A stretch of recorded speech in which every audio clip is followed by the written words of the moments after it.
Good afternoon. On behalf of the Center for Community Progress, I'd like to welcome you to the July edition of our Cornerstone webinars. My name is Justin Goddard, and I serve as a Program Officer for National Leadership in Education here at Community Progress. Cornerstone is our monthly webinar series that equips participants with the building blocks to understand and solve tough challenges related to property vacancy, abandonment, and deterioration. For today's Cornerstone, we are joined by Alan Mallach, who serves as a Senior Fellow at the Center for Community Progress. Alan is nationally known for his work on housing, economic development, and urban revitalization, and has worked with local governments and community organizations across the country to develop creative policies and strategies to rebuild their cities and neighborhoods.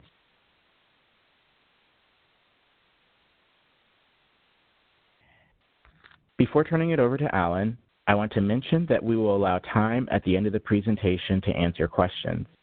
If you have a question during the presentation, please type it into the Q&A box on the right-hand side of your browser and send it to both the webinar host and all panelists.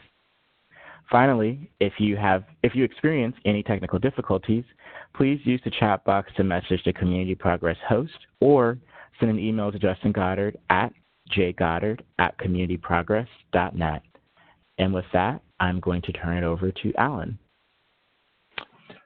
Great. Thanks, Justin. And welcome, everyone. Good morning or afternoon, as the case may be. I'm going to try to throw a lot of information out today.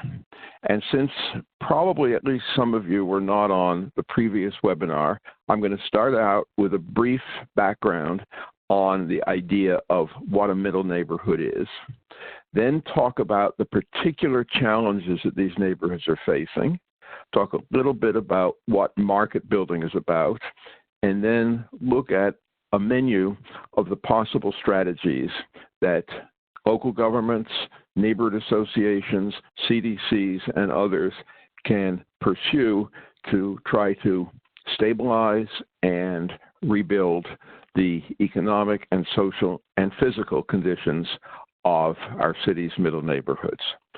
So to begin, this is a basic definition. Middle neighborhoods were neighborhoods for the middle class of the United States, for young people, moderate and middle income people, and places very much oriented around raising a family. And a lot of these still exist. But historically, they were most of what American cities were about. And leaving aside a few outliers like New York City, the great majority of American cities were and still are cities of single-family houses, whether they're row houses or detached houses. They were cities where they played a very distinct social role, and we're talking about neighborhoods that were developed anytime from, say, the late 19th century up through the 1960s. And they typically had small houses which provided the privacy of a separate house with a private yard, but were close to each other, so they provided sociability. The commercial streets in these neighborhoods historically were usually only a few blocks away. They were often the street where the streetcar originally ran, or took people to the factories, or took people to downtown. And something that's very important is that all of these neighborhoods were basically designed to accommodate a particular demographic group that was really the dominant demographic group in American society until relatively recently, namely married couples raising children. And in these neighborhoods, if you go back, not back to 1900 or 1920, but back to the 1960s even, the 1950s, typically almost half of all of the families, the households in these neighborhoods were married couples raising kids. And of the rest, most of them were married couples that either had not gotten around to having kids yet, but would, or those that were now empty nesters because the kids had finally left the home. So that was the historical background. And a lot of these neighborhoods were, and in some cases still are, built around factories. if you live in Southwest Chicago, odds are you live in the shadow of what used to be, until quite recently, one of the largest, if not the largest, Nabisco factory in the United States. And this was the economic lifeblood of this neighborhood. And now these neighborhoods came in every different shape and size. Some had row houses, some had detached houses. Some in the Northeast had 2- and 3-family houses. Some were in the heart of cities, some were in the inner ring suburbs. Some tended to be ethnic neighborhoods, immigrant neighborhoods. Others were mixed or single race. But the key thing is they were not rich and they were not poor, and historically they were the majority of urban neighborhoods. Now today, these neighborhoods are facing daunting challenges. I'm going to talk about these 5 issues a little bit, because all of these are working to put pressure on middle neighborhoods. The first one is demographic change. As I mentioned, these neighborhoods came into being largely to accommodate couples and create an environment where they could raise their kids. Now, the numbers are shrinking. In 1960, for example, there were 44% of all the households in Michigan and in the city of Detroit were married couples with kids. Almost 3/4 were married couples. Today, 18% of the households in Michigan are married couples with kids, and only 8% in the city of Detroit. And so we've seen this dramatic drop in this particular demographic. Now, completely leaving aside, social issues, this means less demand for these neighborhoods, because at the same time as this demographic has dropped, there's been a dramatic increase in the number of single people. In fact, 50, 60 years ago, probably less than 20% of the households were single people, and most of those were either elderly people, mostly widows, and very poor people, many of whom lived in what used to be called skid rows in the cities.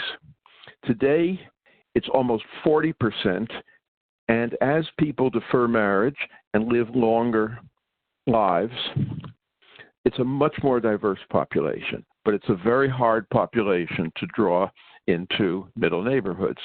The second is the middle class itself is shrinking, as these show. I mean, there are fewer people in the middle. There are more at the bottom and more at the top. And at the same time as the middle class is shrinking, what we're also seeing is a phenomenon known as economic sorting. Because, again, go back 50, 60, 70 years, a middle neighborhood might well have some affluent households, some relatively poor households, some middle households. Today, affluent households and low-income households tend to be increasingly concentrated in affluent neighborhoods or low-income neighborhoods, and the number of neighborhoods in the middle has been shrinking.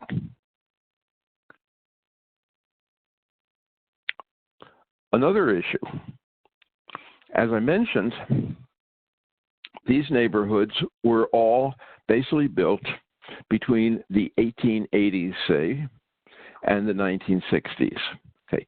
What that means is that, with scattered exceptions here and there, the newest houses in these neighborhoods tend to be over 50 years old. And a lot of these houses have had deferred maintenance or neglect over many of those years. Secondly, an awful lot of the housing stock tends not to fit what current younger households looking to become homeowners necessarily want. So, for example, a lot of them only have one bathroom. And interestingly, a CDC that works in middle neighborhoods in Rochester did an interesting analysis. They looked at the pattern of house sales in their neighborhoods for the previous few years and discovered that not one bathroom house had been bought by a home buyer. The only people buying those houses were absentee investors. So they came up with a program to add a half bath to a lot of houses in order basically to make them marketable to home buyers.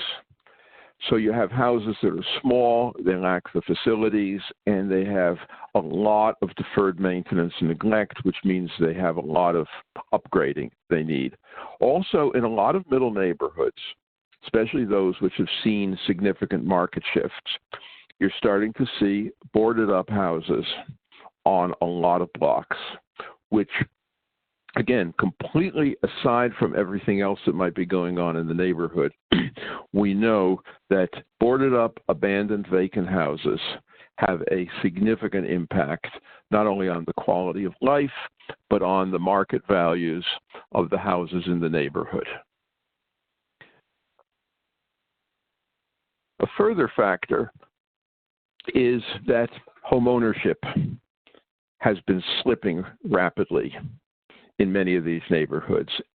Now, interestingly, it's well known that homeownership started to decline after the mortgage bubble burst around 2006, 2007. But it stabilized a couple of years ago, and it's starting to move back up in terms of the national picture. But it declined much more drastically in a lot of the older cities and a lot of the middle neighborhoods. If you look at the map here, that shows just for the city of Cleveland, the neighborhoods, and in this case, we're talking about probably, I'm guessing about 2/3 of the city's census tracts, lost 20% or more of their homeowners since 2000. That, is a serious problem for these neighborhoods. Now, again, homeownership is not for everyone. Rental housing is an important part of the picture. But at the same time, there is compelling evidence that having a significant pool of homeowners in a neighborhood fosters stability, it fosters community engagement, it fosters higher levels of maintenance. It's not the panacea for neighborhood problems, but again, the erosion of homeownership, especially when it happens quickly over a relatively short period in large numbers, and homeowners are replaced by absentee investors, can be a profoundly destabilizing force.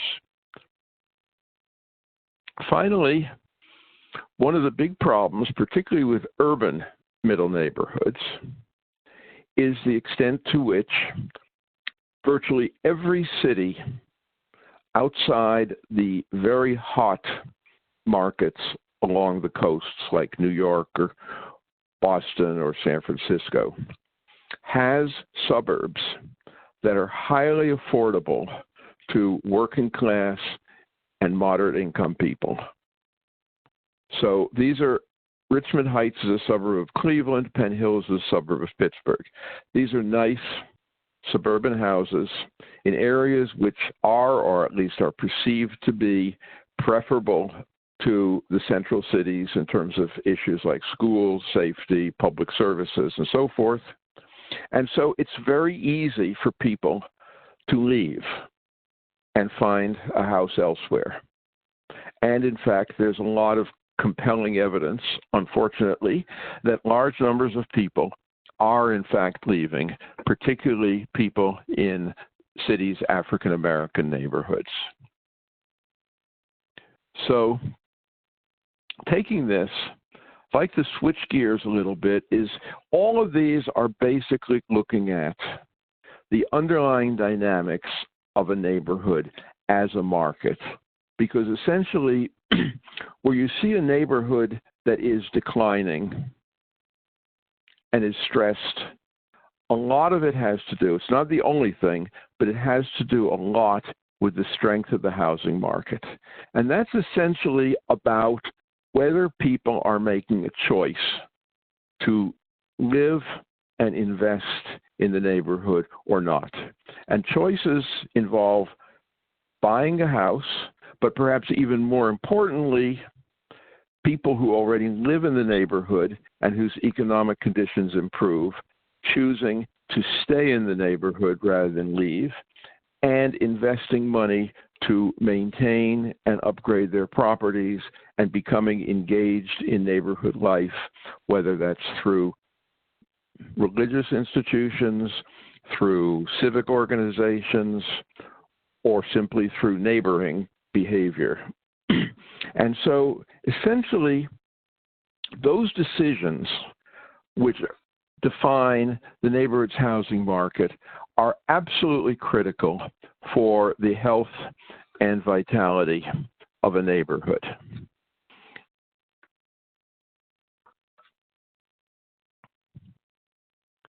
And so when we talk about stabilizing a neighborhood and kind of strategies, now, not all strategies to rebuild and strengthen neighborhoods are market strategies.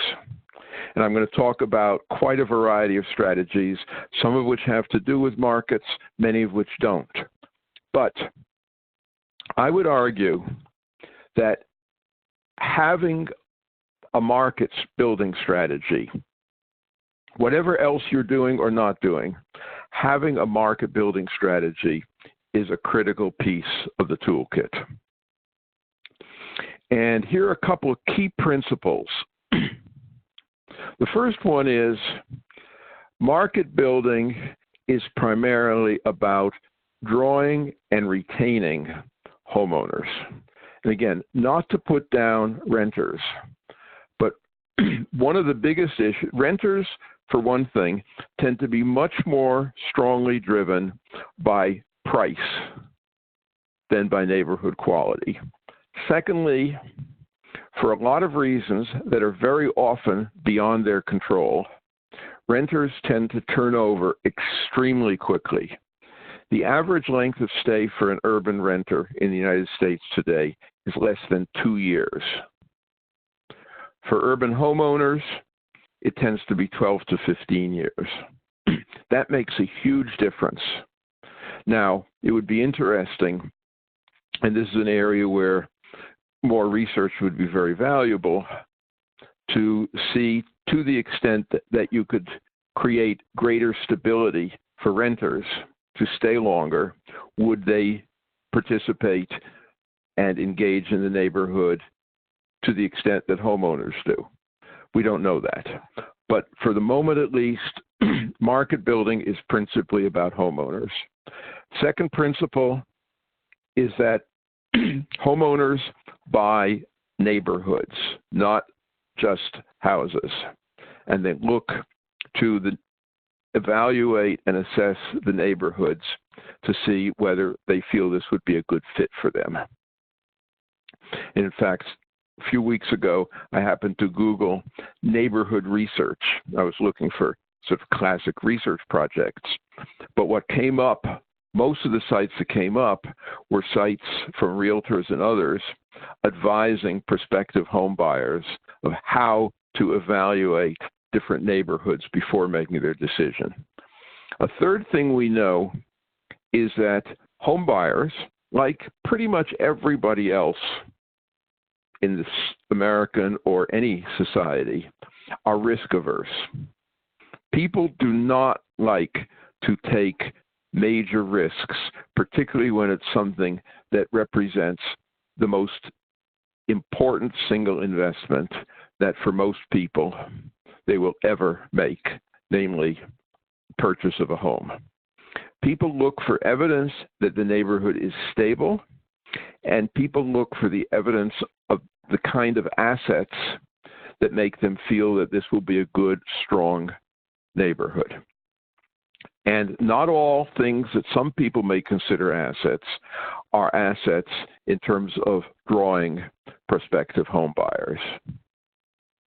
And one of the reasons why schools, for example, are still such an incredibly important factor in determining the market desirability and the sales price of houses in this country despite the fact that fewer and fewer households actually have kids of public school age, is that good schools are seen as a proxy for neighborhood strength and for neighborhood preservation of market values.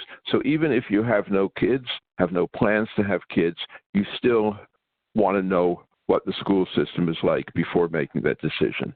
And finally, neighborhoods compete with each other for that market. And one of the real challenges today for middle neighborhoods in cities, for example, is with fewer middle-class households that are in or planning to be in the child-raising mode, the competition gets more and more severe because the number of potential home buyers that neighborhoods are competing for, particularly in regions that are not growing rapidly or not growing at all, is a shrinking one, and that's a huge challenge. So, given this, putting this in context, if we look at those challenges I talked about a couple of minutes ago, what we see is middle neighborhoods challenges fall into two broad categories. This reduced size of the demand pool, fewer middle-income households, fewer child-rearing households, and reduced demand from upper-income households because those households are now more and more choosing to live in upper-income neighborhoods. And then for that demand pool, a less competitive position, aging housing stock, vacant properties, problems with schools and safety, loss of homeowners, and of course the affordability of a lot of alternative places where people can go live. So this creates a really serious set of challenges for middle neighborhoods. And the question, of course, is how do you address these challenges as somebody who is working to try to stabilize or revive middle neighborhoods in your community? And I think you really have to look at three issues simultaneously: building demand, building community assets, and building community stability. Okay, so I'd like to touch on each of these, not in great detail, but at least to provide some idea of a menu. Okay, first one is building demand, building a stronger market. And there are a lot of different things one can do. And in fact, if you look at this menu, odds are you should probably think of doing all of them or almost all of them because they all relate to each other. So for example, a lot of neighborhoods have done neighborhood marketing. Some neighborhoods have even gone to change their names if they felt that the name that by which they were known had too many negative connotations. So one neighborhood in Indianapolis, which went through a very dramatic transformation, changed its name from Kings Park to Fall Creek Place. And marketing can be very powerful, creating an image for the neighborhood, creating a sense that it's a distinct place, so forth. But ultimately, marketing depends on substance.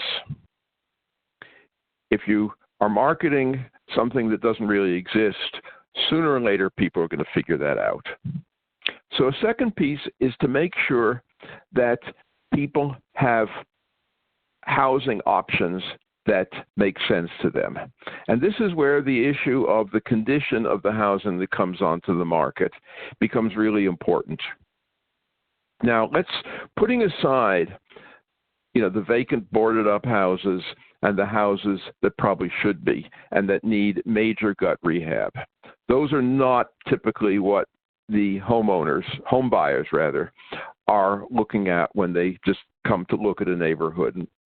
What the problem is if you look at the rest of the stock in an older neighborhood, not only do you have issues like the one bath, but an awful lot of this housing is tired, is somewhat shabby, needs major upgrades to things like, wiring systems, plumbing systems, HVAC. And realistically, if you're talking about trying to draw a population of largely young, middle-income, working-class families, these are not people who want to spend the next 5 years in a construction site. They're also people who, once they've come up with a down payment and qualified for the mortgage, don't have huge amounts of extra money to put into upgrading the house, certainly not at first. So coming up with strategies to provide move-in ready housing and working with homeowners, especially working with elderly homeowners, working with people who are planning to move, helping them upgrade their housing, even providing financial assistance or actually providing people to do the work. All of these things can make a difference. The model block programs, in some neighborhoods, they focused on trying to identify a particular block, perhaps an area that's stronger or an area closer to a neighborhood anchor or asset like a school or a park, and really trying to use that as a catalyst for change. It's an interesting idea.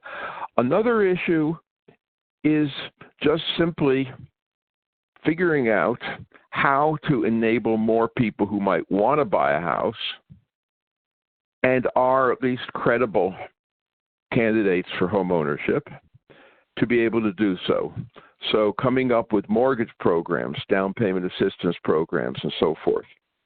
Another issue is improving rental housing. In fact, a very successful strategy was done by a CDC in St. Louis, which realized that the bad condition of rental housing and vacant small multifamily buildings around the neighborhood was significantly deterring prospective home buyers from buying what were basically really nice row houses and houses that were interspersed with these very problematic properties. So the CDC set us about acquiring the properties, putting them in packages for low-income tax credits so that they would be well rehabilitated. And then to ensure that they would be well maintained, the CDC actually created a property management company that manages their inventory, and as it happens, has grown to be managing now something I think in the area of 1,500 rental units elsewhere in the city of St. Louis. So this effort not only unlocked the market potential of the neighborhood single-family houses, but also created a significant inventory of long-term affordable rental housing in the neighborhood. And then finally in this area, dealing with vacant properties. And here, one of the challenges with dealing with vacant properties is that there's been quite a bit of research that documents the negative effect of vacant properties on their surroundings. That's nothing new about that. But one of the most important points that in the research sometimes doesn't get as much attention as it should, namely that when you look at the damage that's done by vacant properties in terms of property values to the surroundings, most of the damage is done by the first property, and then slightly more by the second, third, fourth, and so forth, until at some point it levels off. So what that means, if you're trying to work on a block, for example, that has 4 vacant properties, and you manage, and this is not likely to be easy, to rehab 3 of them, you probably will not have made that significant a dent in the stability of the neighborhood or the block. So figuring out how to actually do a comprehensive strategy with vacant properties, perhaps going block by block, but actually dealing with it, and also trying to stabilize market conditions so that as you rehab properties, you don't have people abandoning properties that are initially occupied around you, so that you actually do make a difference. Requires a systematic strategy, not a approach that says, well, I can get this property, I'll rehab it. I can get that property, I'll rehab it. It's not easy, and even with the full support of local government, it's not easy. So these are something along these lines is pretty central to neighborhood revitalization. The second part is, I'd say, building human and social capital. Because ultimately, I mean, a neighborhood is a market, but a neighborhood, first and foremost, is a social entity. Neighborhood, basically, is about the people in it. And one thing that we've found is that the stronger the social capital and cohesion of a neighborhood, the more likely that neighborhood is to resist economic and demographic shocks and bounce back. And so it's important to have strategies to improve conditions for people, especially if you have large numbers of people in the neighborhood who are unemployed or underemployed, who are in poverty, young people who are at loose ends, adults who may have worked in factories that no longer exist. So coming up with strategies to address those issues, especially in neighborhoods that are starting to see increasing numbers of low-income families, is important. Secondly, building strong neighborhood associations and strong community cohesion. Now, it's difficult sometimes to pin down how to build stronger social capital, stronger cohesion. In fact, I'm not sure anybody really knows. But I think the more you work to organize people, the more you work to bring people together with fairs and block parties, the more you create support organizations for people, the more likely you are to build social capital. But a big part of that as well is establishing a strong sense of what the neighborhood is on the part of the people who live there. Because if people don't feel that they're part of a neighborhood that's meaningful to them and care about its outcome, they're not likely to behave in ways that support the neighborhood. So this is a huge challenge. It's not easy. It's not easy to pin down the way when we talk about markets, we can talk about house prices, real estate transactions, number of home buyers. This is a lot fuzzier, but that doesn't mean it's less important. And then finally, I think public services and amenities, which is essentially what building assets is about. And here, again, this is where we go back to the point that people buy neighborhoods, not just houses. And one of the things, and I'll start with in the middle, when I talk about improving the quality of public realm, what does that mean? Well, one of the things about people who are looking to buy a house is typically those people, especially if they're, say, new to an area, don't know the area. They get a number of recommendations, usually from coworkers, maybe from realtors and others, about different neighborhoods. And then they go out and they look at those neighborhoods. In some cases, they walk around the neighborhood. In other cases, they drive. But either way, people in that situation have what you might call a mental checklist of what they're looking for and what they're looking at. And every neighborhood, as you walk around it, as you drive around it, is sending off a whole series of signals, positive ones or negative ones. It's everything from the condition of the streets and the sidewalks, whether there are shade trees, the condition of people's yards, and obviously the houses themselves. The types of fences. Do people have fences on their front yards? And if so, what kind of fences? A lot of things signal to somebody whether that this is either a neighborhood they might like or a neighborhood they won't. Something as small as, I know this is something that appeals to me because I live in a small town where when you're walking down the street and somebody comes by, even if they're a total stranger, you say hi to each other. Do people in the neighborhood say hi to each other? Do they say hi to strangers?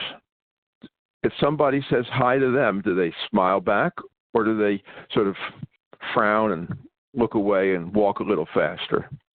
So all of these signals are critically important, and that's in a way where it starts. But there's a lot more to it than that. Schools, as I mentioned before, are incredibly important. In a couple of communities, people have developed high-quality charter schools as neighborhood anchors. You know, in a neighborhood in St. Louis, the Southwest Gardens, a bunch of community residents got together, people who were diverse both economically and racially, and jointly got a charter and have created a K-8 Montessori school, which has won awards for its quality and which draws people to that neighborhood. People want to live in that neighborhood now because of that school. There are other examples. Public safety improvements. Safety and the perception of safety is one of the most important things, especially for families with kids. Parks and open space are incredibly important. And in fact, it's not the park, it's not having a park that matters, but it's the quality, the appearance, the safety, and the use of the park. If you have an attractive park that is actively used by all kinds of people, that becomes a neighborhood asset. A park that is visibly neglected and deserted is not only not an asset, it's a negative. If there are commercial corridors in the neighborhoods, and again, some neighborhoods have a commercial corridor and some do not, making them more attractive, supporting businesses, creating programs to help small businesses open up and sustain themselves is a big part of the strategy. And this is part of the strategy in one of the most substantial middle neighborhood programs I know, which is the Greater Chatham Initiative in Chicago. They've devoted a lot of effort to building up 75th Street, which is their commercial corridor, to become a major attraction both for the people who live there and for others. Support stronger community anchors. If there is a hospital in or adjacent to the neighborhood, trying to make them a partner. And then, of course, to the extent that it's possible, and again, this depends on each neighborhood, is trying to build up the economic dimension of that neighborhood. You know, the stronger the neighborhood is as an economic actor, the stronger it will be otherwise. If you have healthy factories and businesses creating jobs, that supports the entire infrastructure of the neighborhood. So all of these are additional strategies. And again, each neighborhood is a little different.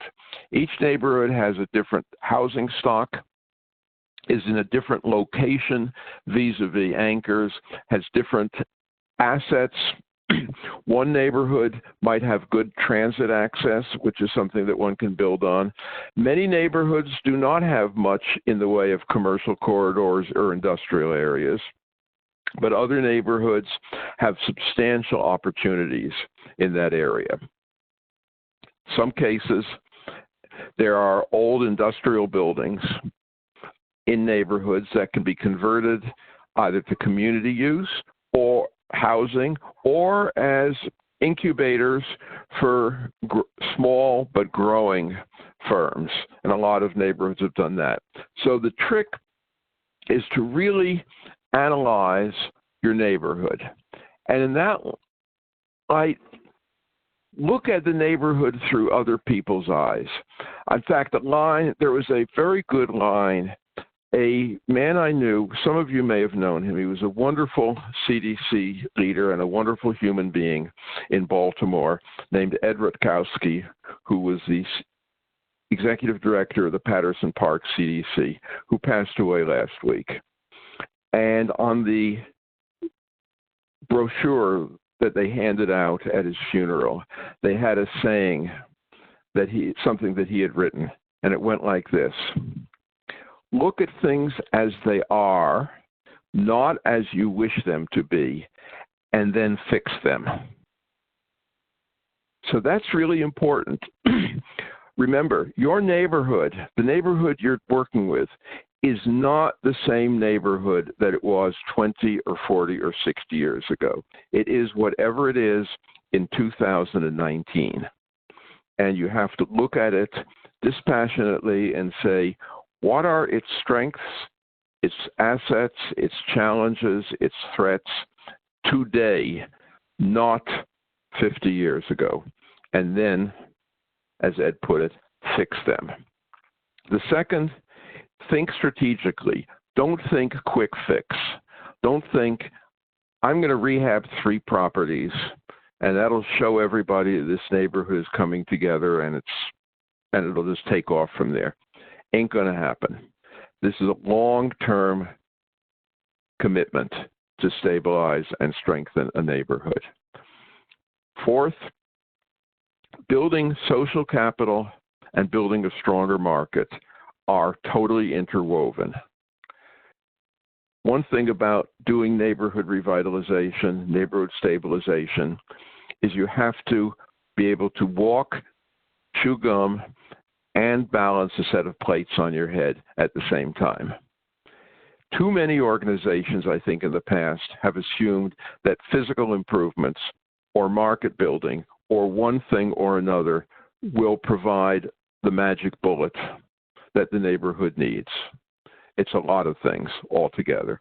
And then finally, there are very few places, organizations, local governments, so forth, who can put all the pieces together for an effective strategy by themselves. Find allies, find partners, and work together to solve your neighborhood's challenges.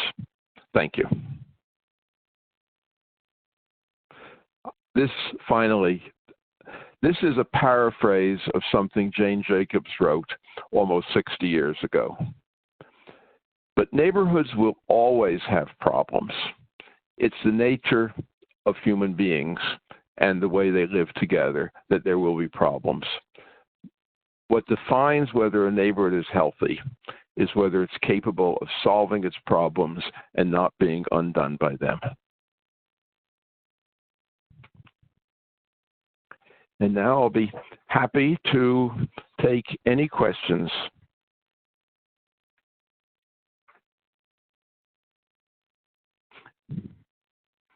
Are there any questions? Let's see.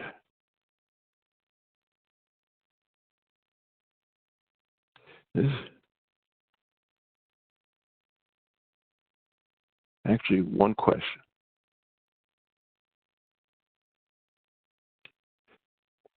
I am having trouble actually reading the questions. Okay. I think what's missing in most places are dollars to implement strategy. Those good ideas are there, but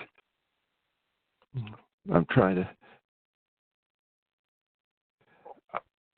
bear with me for a second. I'm having some difficulty getting the questions to show up.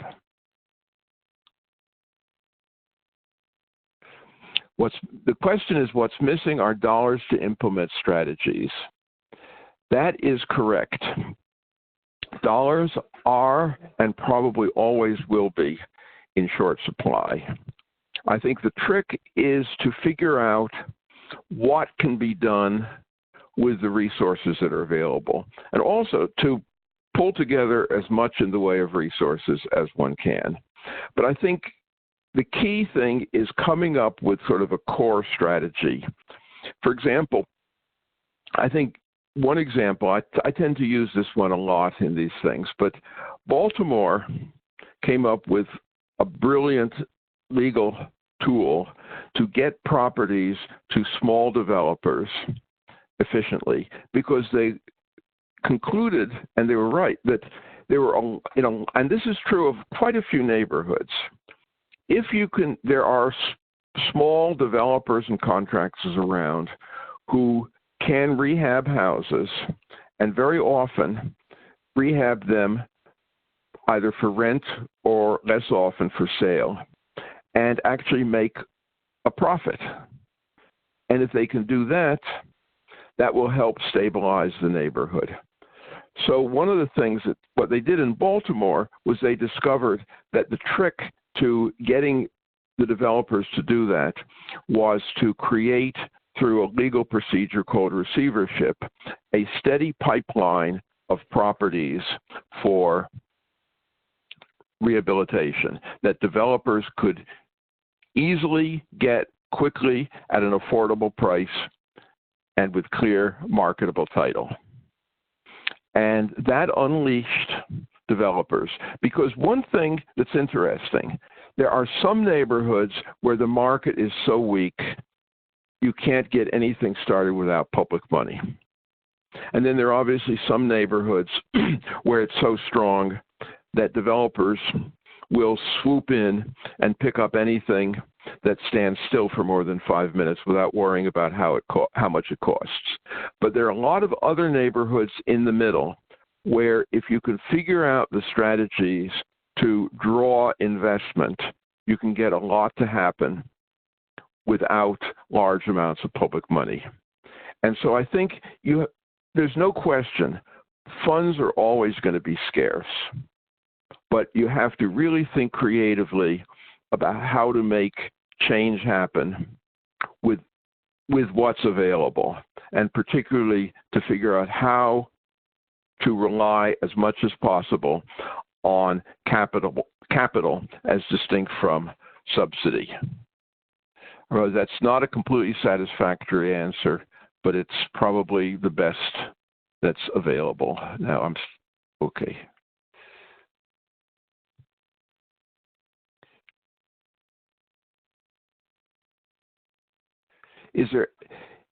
There is a lot the citizens can do. I think, in fact, citizens, and when I talk about citizen in this context, I think primarily of the people who live in a particular neighborhood that somebody is focusing on. They are essentially the lifeblood of the neighborhood, and how they behave, how they relate to the neighborhood, how their actions either sustain the neighborhood or undermine it, may be the single most important thing about whether a neighborhood is healthy and viable or revives to a point of being healthy and viable or not. Now, obviously, it's very difficult for most people are not full-time organizers. Most people are not rabble-rousers. Most people are not hardcore activists. So you need a certain amount of glue. Somebody has to provide some leadership. But ultimately, the way people behave in their neighborhood is critical. And there's a concept that was developed by a sociologist called Robert Sampson, which is known as collective efficacy. And basically what that means is the ability of a community, of the people in a community, to establish norms for their neighborhood and then to enforce them through informal means of peer pressure and neighborhood behavior. And they found that this is a tremendously powerful indicator of issues such as safety, cohesion, neighborhood resilience, and a lot of other factors. So I think citizens are a critical part of the picture. Is there a good way to attract an anchor if a community doesn't have one? It's hard to say. It depends on what we mean. Now, obviously, if you've got lots and lots of money, you can build anything. There's a wonderful example. Now, I realize this is at a scale and a cost that is way beyond what we're talking about typically here.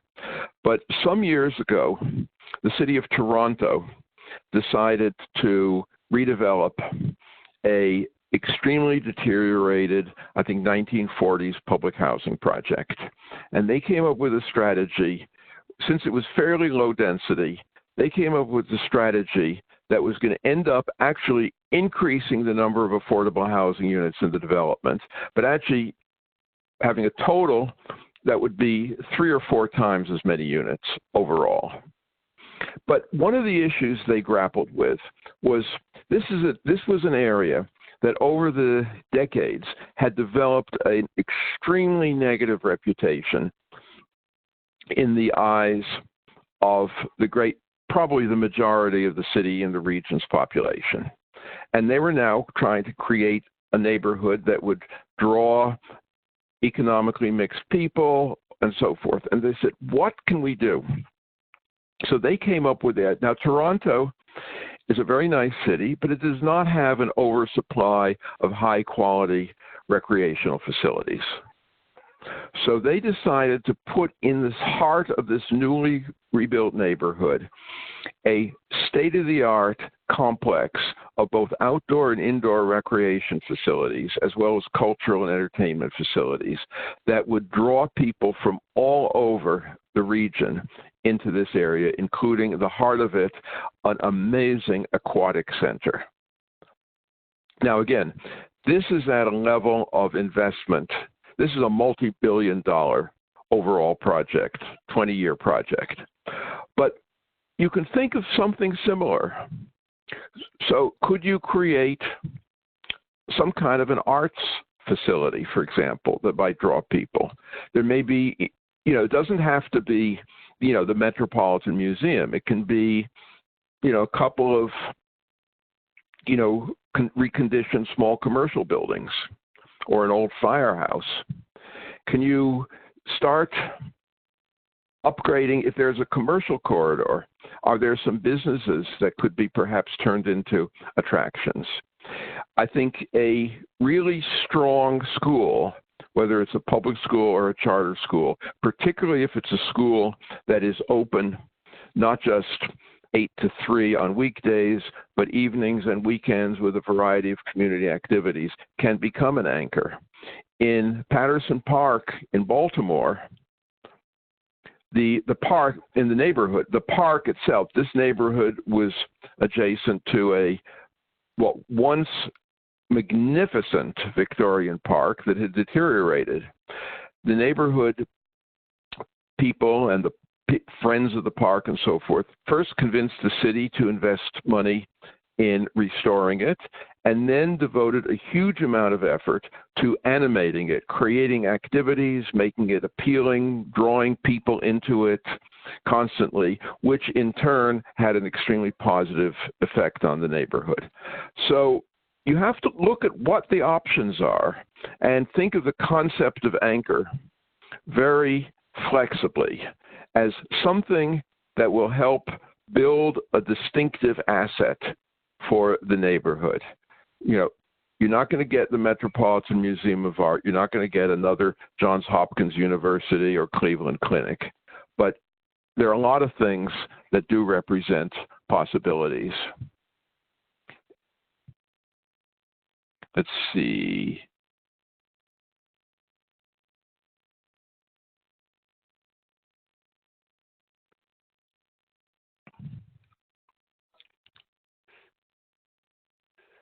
Okay, it's an interesting question. I'm looking forward to finding out examples of the opportunity zones applied in a middle neighborhood. I'll just mention that's the opportunity zone is a very interesting new resource that's been created through federal tax law. And I would urge people to check out the website of the Economic Innovation Group, which is a small think tank that came up with the idea and then convinced enough members of Congress to support it to where it actually happened. And they are tracking, in fact, I think they've started to create a newsletter of sorts that tracks what people are doing with respect to opportunity zones. But I think it does represent a real opportunity. And of course, if you are in a particular neighborhood, you can first find out there are a lot of online resources, whether your neighborhood is or is not in an opportunity zone, and then also try to find out what your city government or county government or other key players are doing to try to draw investments or target them.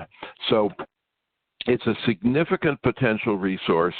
It obviously has risks and uncertainties, but it's certainly worth exploring to see if it's something that could help sustain a middle neighborhood strategy. The reason it's particularly appropriate in middle neighborhoods because ultimately it's an investment strategy. It's not, what it does is it's designed to draw capital into places that may be higher risk or bring lower returns on a cash basis than investments in other areas. And so neighborhoods that are struggling but still have some level of market activity are potentially strong candidates for opportunity zone programs.